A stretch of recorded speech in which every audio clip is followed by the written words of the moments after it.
Hey, welcome back to another episode of the Good Advice Podcast. And this is our last podcast episode of 2023. I always kind of hesitate doing episodes like this because for those of you who are listening to the podcast, you could be listening to it right after it came out, or you could be listening to it 2 or 3 years down the road. Despite when you're listening to it and the relevance of when this podcast episode has come out, I will tell you that this episode will be incredibly valuable for you because I'm going to be talking about the absolute number one most important things that I've picked up in running my business, Good Advice, and running the Good Advice podcast over the year of 2023 and really of the last 5 years. I'm your host today, Blake Benz. I've been running the podcast for about 5 years now. And if you've been a long-term listener, thanks for checking out the show. If you're a new listener, I hope you enjoy your stay and you find some good advice to help you guide your business along the way. It's a tough road out there. There's a lot of obstacles, a lot of things to figure out. And so you need good resources to guide you. I'm like totally humbly bragging about this, right? Of like, you need me, you know, I don't know if I sound desperate or not, but I'm just feeling hyped. You know, I'm feeling good about the end of the year, thinking about all the things that were accomplished this year. All that to say, we're going to dive into it today. Before we jump into the content, though, we have a word from one of the amazing businesses that sponsor the podcast. Oh my goodness, I'm so grateful for the businesses that have helped keep the podcast going. Stay tuned and check out this ad, and we'll be right back soon. Running a business full-time includes so many things that you have to worry about that you frankly don't always have the time you need to think about your home. When that latest hailstorm hits and you're thinking about roof repairs, or maybe you're working on a new construction project and you got to call someone to build your roof, a lot of times as business owners, we're like, man, tell me who to call, tell me who I can trust, tell me who I can rely on so I don't have to worry about this, and instead I can focus on building my business. Well, that's why today I want to tell you about Boston Mountain Roofing. I've known their owner, Colby Thornburg, for several years now, and I have to tell you, these guys aren't like any other roofers. They do their job with absolute integrity, and they're absolutely interested in giving you a quality roof that, most importantly, is going to last. On top of this, we all know those contractors that you can never get a hold of. You never know when they're showing up on time. You're like, where is this person? And frankly, why is my bill just running up? That's not the case with Boston Mountain Roofing. They believe in showing up on time, getting the work done when they said they would, and most importantly, being totally transparent with the cost, all while giving you an incredible experience. So go to bostonmountainroofing.com to get a free quote, or call 479-449-ROOF. That's 479-449-7663. So it's time for our year in review. It is currently December 20th, 2023. We got a few days left before the big holiday.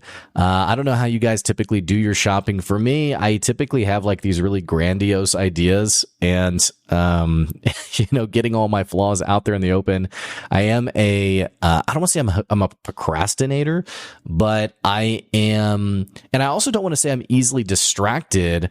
I put a lot of energy into different tasks, and often my attention is guided by what I am most excited about. What that typically looks like is creating. It's the podcast. I'm doing some podcast content for some of my customers. Like, podcasting is really fun for me, and also like the general consulting stuff, the SEO stuff. There's a lot of things that I'm doing that I'm really excited about. But when it comes to Christmas shopping, I've never been very good about the nitty gritty kind of stuff or the more detailed stuff. And so like looking at different product ideas and like comparing them, like, should I get this version or that version? Or maybe it's like a kind of product I don't know much about. So I'm trying to compare them and I'm reading the reviews. It's not uncommon that after about 10 minutes of that, I'm like, okay, I think I'm done. So I got a little bit of Christmas shopping left. So hopefully you've been a bit more proactive than I am. But as we sort of wind down the year, man, there's a lot of things to think about this year. A lot has happened for Good Advice. We celebrated 5 years of good advice, which is really exciting.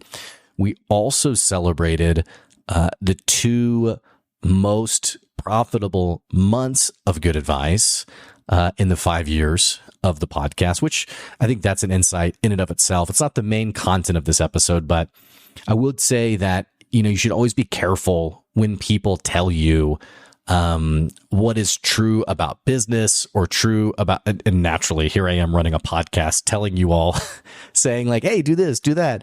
So even take what I'm saying with a grain of salt, because what I'm talking about isn't always so cut and dry. It isn't always so black and white, right? Perfect example of this. I've talked a lot about like wages and how you pay people and paying people well. And, we have to get away from this expression of nobody wants to work anymore, because often that's a crutch that business owners use when they just don't want to pay a fair wage. Well, I had someone reach out and they were like, no, like I have worked with lazy people before. And I'm like, right, but it's not black and white. I'm actually not talking to you. I'm talking to the business owner who's paying, or rather, I had a business owner talk to me one time, and she asked me, how do I pay less than minimum wage? And I was like, what do you mean you're paying less than minimum wage? And she was like, I want to pay less than minimum wage because I can't afford to pay more.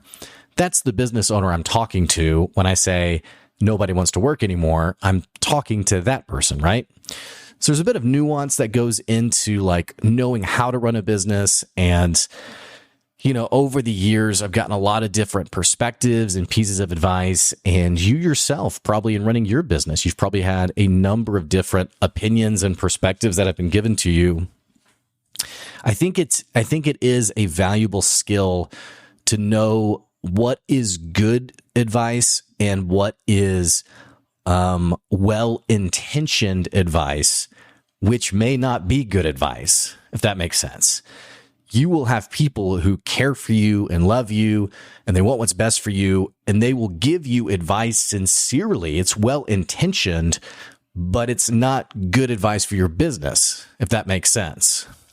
Or people who they have, again, it's well-intentioned advice, but they're speaking advice on a topic that they have no experience in.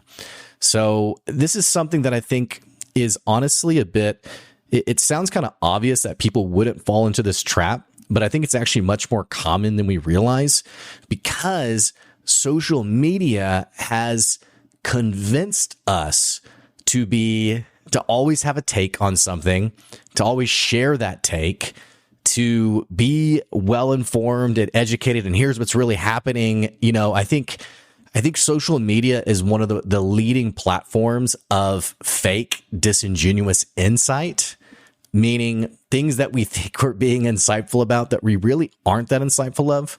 I think a perfect example is when this Israel and Hamas tragedy, this war precipitated over these last couple of months.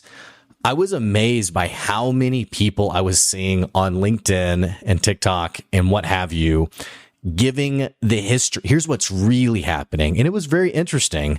It was like, here's really what's been happening from the point of view of Israel. Here's what's really been happening from the point of the Palestinians. And it struck me how I was like, wow, there are a lot of historian experts out there. I think this is pretty, it's a pretty basic criticism, I guess, of social media is, you have people who they have no experience really in history, but they have a content creator's perspective. And so they read a blog or they read a wiki or what have you on like, a paragraph on like the history of these people. And, then it's like, oh, well, here's what's really going on. Right. So the same thing I think is true in business in that, we often get advice from people who they really don't know what's best for your business, but they certainly feel very confident about it. Right. I have my Tuesday morning growth group. It's kind of like a local, free, open to anybody mastermind here in NWA. We've had so many amazing business owners come to that over the years. And one of the things I try to tell people is, hey, if you're going to give advice, it has to be out of experience. You can't speak out of a blog you read. Perfect example of that is if someone's asking a question about, hey, I'm hiring my first employee. Well, if you've never hired anyone before, there's just so much that you would actually know versus someone who has actually hired someone. I mean, I hired my first person this last year, and I also fired my first person over this last year. But actually, through the years in teaching and just my past career experience, I hired and I've hired people before in the past already, so it wasn't my first go around. But from an entrepreneurial standpoint, I have a new insight that I would not have had without living that out. Same thing's true about parenting. There's only so much you really like. I think about this, how my wife and I, before we had kids, you see a kid melting down in the grocery store, like their face first on the ground, screaming, pounding the floor. And, I look at my wife lovingly, that'll never be our kids. Right. And so you can know, I can think then fast forward a few years, my daughter is having a meltdown. I'm picking her up from daycare. And it got to the point where I just had to pick her up. Like I was late. I just had to pick her up and walk out. So I'm holding her as she is like wiggling and screaming and crying, walking past all these parents who some of them are like, "Are you good?" And then other parents are kind of like, "Yeah, I know." And I was just like, all right, we just got to go. Right. So, all that to say, you're going to get a lot of advice, and you have to know, I think that is a skill set, is knowing what advice to take and what advice to politely decline. Because again, not all advice is good advice, and much well-intentioned, sincere advice is not good for your business. So all that to say, I wanted to, as I think about good advice in the business, and I've said this a lot over the years about, I never knew from the get-go how freaking difficult all of this would be. I never had any idea. I thought I had already done like the hardest thing I could possibly do. I had been a high school teacher. I had been in education. I had lived alone in this metro area and just thought that I knew true challenge. And you know what? Maybe it's actually a bit unfair to say to try to one up my past, in the sense of, different phases in life are all difficult for different reasons.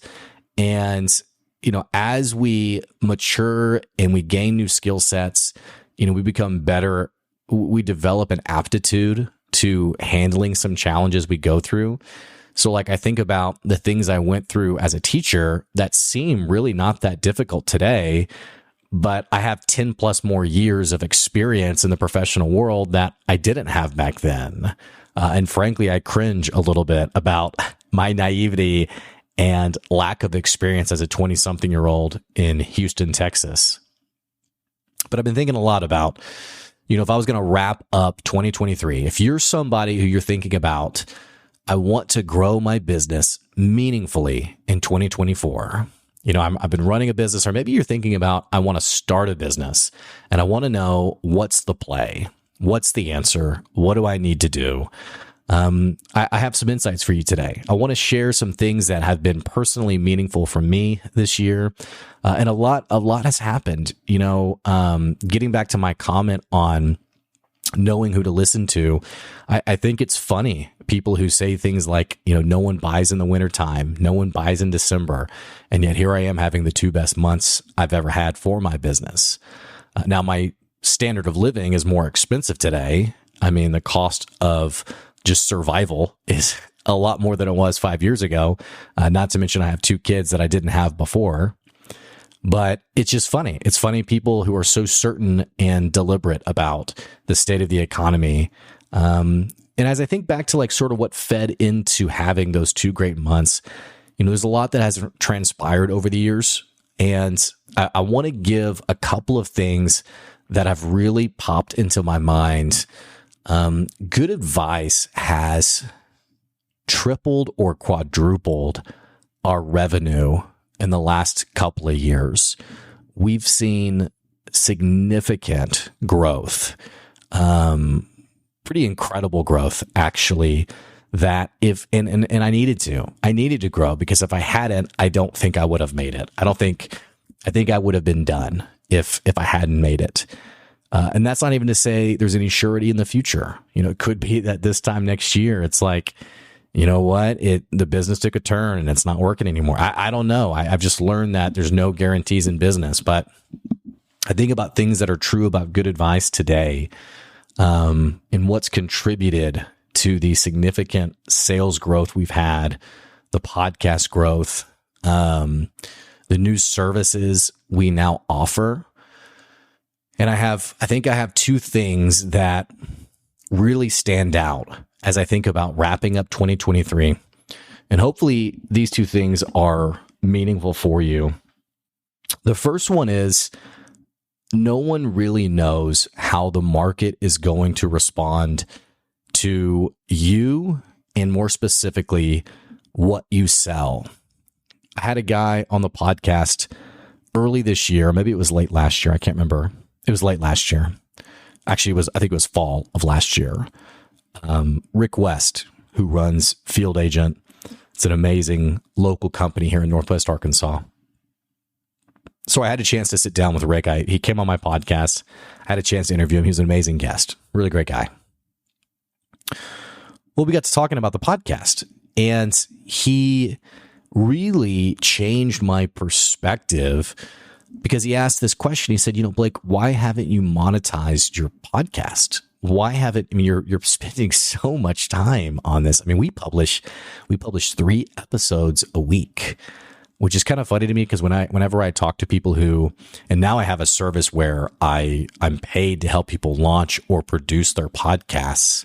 I was literally just on a phone call yesterday with somebody who they're like, hey, I'm starting a podcast. I want to talk about what's it look like to, us to work together. But one of the things I run into is I talk about like podcast cadence, like what's your cadence for posting episodes? And many people, they default to once a month, which is really only 12 episodes a year. 12 episodes a year. And you have to understand, we live in a world that is so content rich that people are being inundated with new content every minute of the day. And unfortunately, 12 episodes a year just is not going to make it happen. So I publish 3 episodes a week about that. I think in the last few weeks, we've pushed a handful of guests to 2024 for their episodes just to have a really tight production schedule as we roll out the new year. So we've been doing 2 episodes the last couple of weeks, and we'll probably finish the next couple of weeks with 2 episodes also, but typically about 3 episodes a week. And, I'm talking to Rick, and Rick's like, why haven't you monetized the podcast? And I was like, well, and I knew Joe Rogan, was making millions of dollars per episode. It's the number 1 podcast in the world or around there. Well, I was thinking about my podcast, and I was like, I have like a fraction of those listeners. Like, how would I, like, no one's going to pay for that. And Rick really challenged and changed my perspective. He said, Blake, when it comes to selling advertising on the podcast, you have the wrong mentality. You aren't selling impressions. Impressions being, something you get from like a billboard. I drive by it, I see it, maybe I'm interested, maybe I'm not. When you pay for a billboard, you're paying for you're essentially paying for a calculated risk of, okay, then how many people do I think are going to see that billboard? More importantly, what % of the people who see it are my customer? What % of my customer are in the place to buy from me? And what % of that is actually going to reach out and felt compelled enough by what they saw on the billboard to initiate a conversation with me? So there's levels of engagement there. And that's not anything negative about billboards. That's just how billboards operate. It's in fact how every cold outreach campaign works. If you pay for advertising on Google, it's the exact same concept. And hopefully, if you hire someone to handle your advertising, they have some insight around that as well. And knowing, how do we tighten that funnel a bit? How do we make it a bit more predictable and improve our percentages so that you ultimately make more money than what you spend on it? So that was always my perspective with podcast advertising was, well, I don't think I have the pure impression numbers, the download numbers to make it compelling for someone to invest. And again, Rick really challenged my perspective. He said, you're thinking about it wrong. It's less, you're not selling impressions, you're selling engagement. You have people who are listening to your podcast every single time a new episode is uploaded. You have people who are talking about it, promoting it, they're following it. And this is true. If you know me personally, you know I try to be a pretty humble, sincere guy. So I try not to over brag about anything, but it is very cool to be at a coffee shop and run into somebody and someone to say like, hey, I've been listening to your podcast, or for someone to mention like, hey, someone told me I need to check you out. That's kind of a bizarre feeling of like, or I was at an event where someone joked, hey, I don't know you, but LinkedIn really wants me to know you apparently, because your content is like all over my feed. That makes me feel good. It makes me feel good in the sense of like, okay, I'm not, sometimes you just create content and you wonder like, is this going into the void? Is this going out to where like no one's ever going to see it? Right. So it does feel good. And Rick pointed out, you have these people who are engaging with this content. Why, when it comes to selling advertising, what's more valuable to the buyer? Is it I'm buying mass impressions, or am I buying a branding spot for some highly engaged people? And if you think of it from the latter point of view, you might be surprised who would be interested in that. So I rolled out the podcast advertising package, and I think it was maybe 2 or 3 weeks later, someone purchased. Now, since then, through the podcast, in terms of like direct sales, we're looking at around $25,000 on the year, which obviously isn't livable. It's not a livable wage.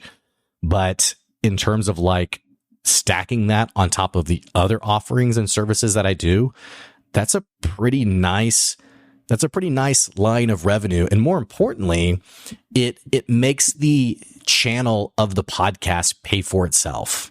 Because understand this for a second. Podcasting is incredibly valuable from like a brand perspective. I had a person in the past who we were chatting about, she was going to hire me for a service, and I could tell she was a little uncertain. She was like, man, I just don't know. And I sent her to the podcast and said, yeah, well, check out the podcast and reach out to me if you have any more questions. We literally finished the conversation. She presumably went straight to the podcast because it hadn't been more than 10 minutes before she emailed me and said, hey, Blake, checked out the podcast. Looks great. I want to work together. So the podcast already creates a pretty amazing indirect line of revenue. It's amazing for the brand. It does a lot for my bit. I mean, obviously I'm super biased here because I wouldn't do it if I didn't think it was incredibly valuable. So, it has already this great indirect line for my business.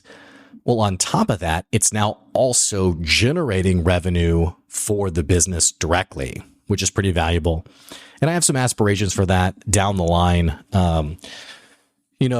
And a lot of this, by the way, as an entrepreneur, there's so much ideation and innovating and just like creativity of like what could happen and what could work. I mean, I have ideas for the podcast of like, a more Patreon styled model, which we have the Patreon for $5 a month. You can support the podcast, which I really appreciate people who do that too.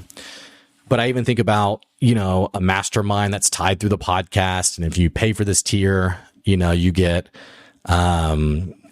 private time, or there's special podcast episodes for those people where we work through some challenges together. I don't know. These are just things that I've been thinking out loud. But anyway, point being, I thought it wasn't a possibility, and someone challenged that insight, and I realized, okay, it is a possibility.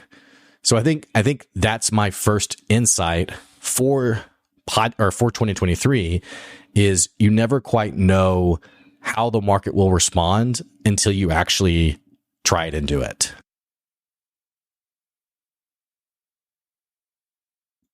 So moving on from that, the other big insight, and I think this is honestly probably the biggest one I would recommend you think about and meditate on. If you have found yourself really struggling in the sales game for your podcast, for your business, you've really struggled to see opportunities show up.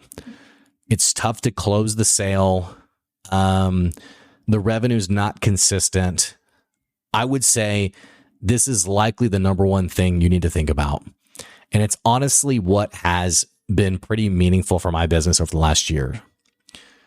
No matter what you sell, you deeply need to productize your business. And here's what I mean by that. Some people are really averse to the idea of I buy something off the shelf because it almost feels impersonal. It feels like it's not genuine to my specific customer. It feels like there's no individuality there. It's like, well, I don't want to just, and I've even had people in the past who've told me like, hey, I don't want to buy something off the shelf. I want a custom tailored solution, right? And I think sometimes selling the custom solution is more of like a marketing thing, or like, I don't say a PR thing. It's like more of a salesmanship kind of thing of like, how do I communicate individuality in a way that's meaningful to my buyer? But separate from that, for the sake of simplicity for your business, and more importantly, simplicity for your customer, you need to productize your business. What I mean by this is that it's extremely clear what you sell, what it is, and what it will do for me when I buy it from you.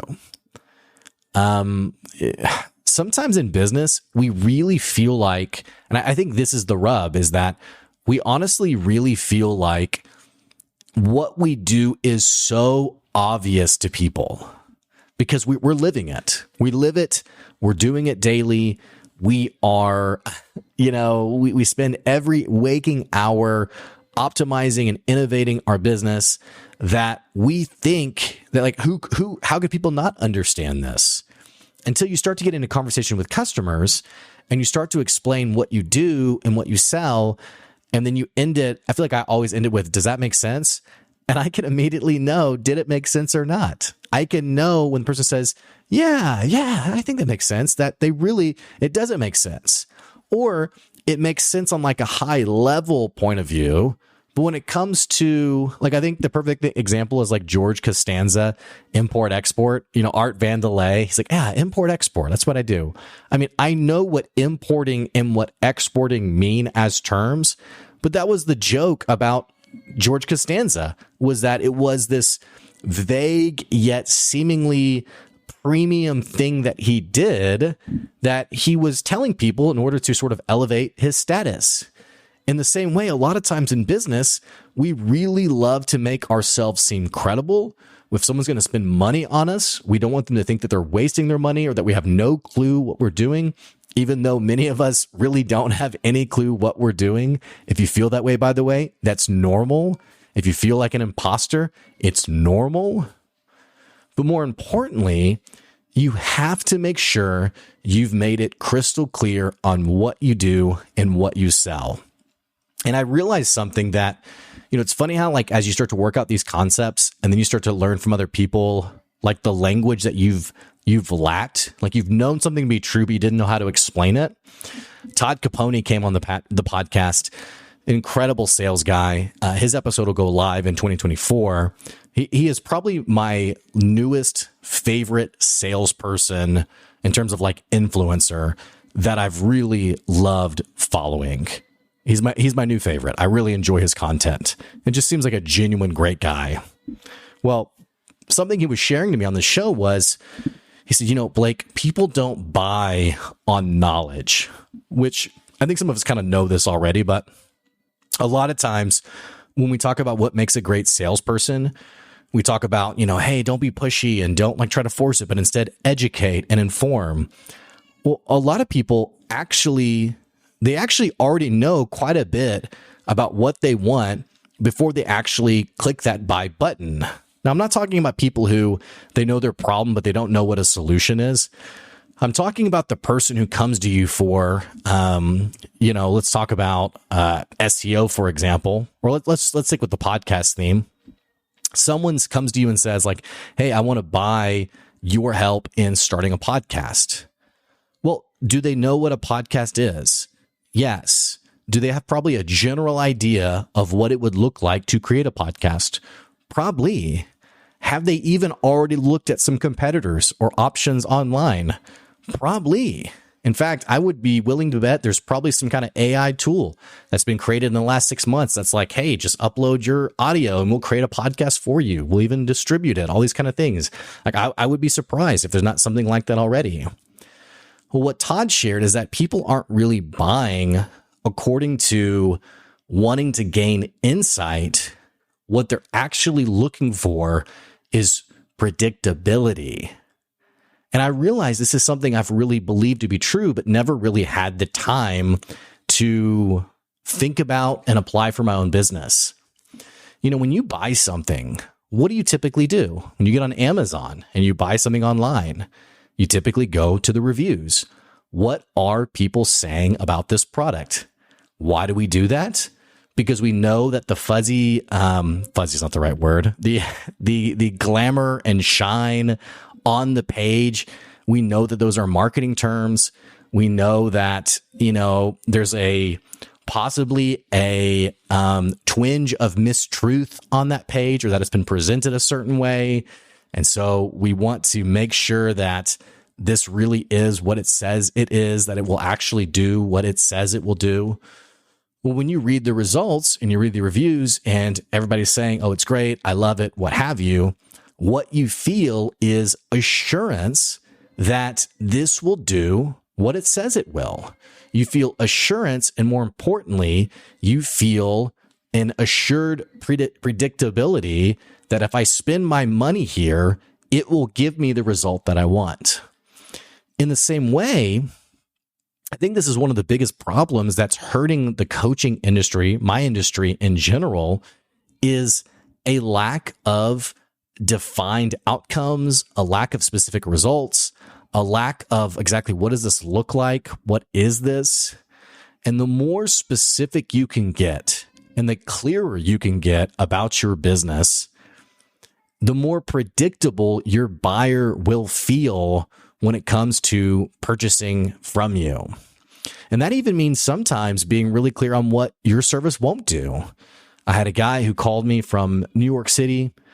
He was working on his business up there, and he said, hey, I need someone who can help me with my Google profile. I need to help my business get on the first page and be the number one result. So he was calling me for some SEO help. And I said, you know, his name is Alan. I said, Alan, just from the get-go, I'll be really honest that I cannot accomplish that for you in 30 days. That is a long-term investment.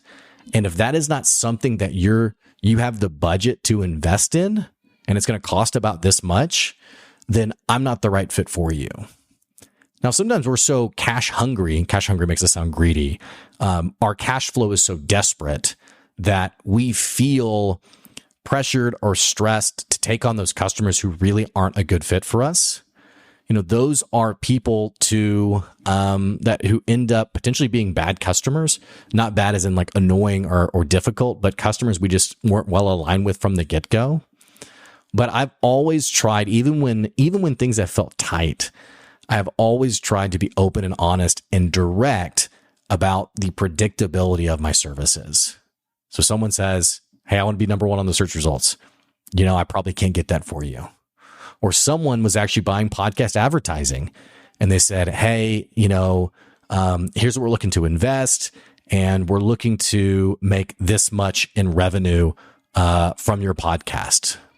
Now, I've done podcast advertising in the past where there's been like a direct buy page or something like that. And so I have a little bit of experience there. Well, the number they were looking for in terms of like pure sales was, I just knew it was way more than they would ever get for my podcast. And I said, you know, I'll be really honest. Buying advertising on my podcast is not great for pure impressions and mass clicks and mass purchases. But if you're looking to grow a brand, if you're looking for engaged people who are going to learn about your business and talk about your business and promote your business, which I knew this was the case because one of my best advertisers is Steve Lay with Equity Business Solutions. I had somebody who listened to the podcast and then they commented on one of my social media posts. They were looking for a bookkeeper and they said, hey, I heard about Steve Lay. I want to reach out to that person. I'm really interested in what they're doing. Well, that is the magic of what my podcast advertising offers. Is it develops deep trust and a great branding opportunity for your business, but it's not a short-term answer. You don't pay for advertising on one episode and then, you quadruple your investment in one show. It doesn't work that way. Maybe down the road it will. It doesn't right now. Well, so I had this person on the phone. They said, hey, this is what we're looking for. And I said, you know what? I'll be really honest. It's probably not a good fit. See, when you're clear on what you do and what you offer and what you sell, that is when you will see your sales pipeline really open up and start to convert. Because now it's less around, fun marketing statements and like, we're so great at, all these things that we like fall into, like the sort of the buzzwords that we fall into. And instead it's around predictability. It's around, this is what I sell. This is what I can do for you. And let's see if this is a good fit for us. And again, really productizing your business. I think about the things that I sell. I have like the pod, and I have ideas for other things too. I have an idea for like a business launch program or like a business launch service. Like if you want to launch a business, like we'll basically tell you all the things that you need to do. And that's something that's kind of like tabled right now. But like we'll provide the business plan, all the things that you would need for your business, like we'll provide that for you. It's kind of like a done for you thing. So that's a product in my mind. But I have like the podcast production and launch program. I have the general sort of the premium business consulting work that I do. I have the SEO and content work that I'm doing. And I'm always thinking about how do I iterate these things further to make them feel like something that is tangible, that someone can pick up off the shelf. Still intentional, but tangible as well. So all that to say, man, it's been a crazy year. It's been a crazy year. I'm proud of the growth that I've had in the business. I'm very optimistic for next year. It feels like there are many things that are maturing and developing in a way that I didn't ever expect that they would. And I'm hoping to keep the momentum going. I'm kind of, I don't know if I'm waiting for the other shoe to drop, but I'm kind of like steadily continuing on, hoping for the best, but also anticipating if I need to react to the worst, I guess.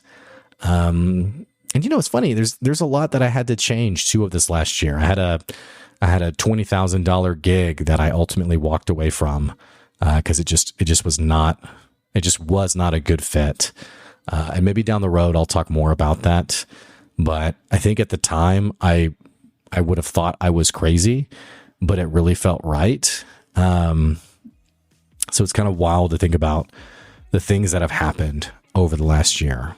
So all that to say, if you've been listening to the podcast over the year of 2023, hey, I appreciate you. Thanks for listening to the show and promoting the podcast and staying tuned to it and listening to it. I fully believe I am some random dude who just talks about, frankly, just business concepts that have just always made sense to me. It just seemed like this is how it is. So if you have found value in that, I appreciate you. And I am looking forward to 2024, and I'm wishing you well for your business in 2024. We got a lot going on this next year that I'm really excited about, and I'd love the opportunity to continue to connect with you, the listener. Feel free to reach out to me, email me, tell me what you like about the podcast, or maybe even questions or content that you'd want me to cover in 2024. I'd be happy to do that as well. So this will be my last episode of the year, I think. Maybe I'll sneak in one more because I can't help myself next week. But I think it'll be my last episode of the year. We'll still have our top 10 countdown. We have 3 episodes left on that. We'll have one Friday and a couple next week. But all that to say, thanks so much for listening. I appreciate you. And that's today's good advice. I'll see you later.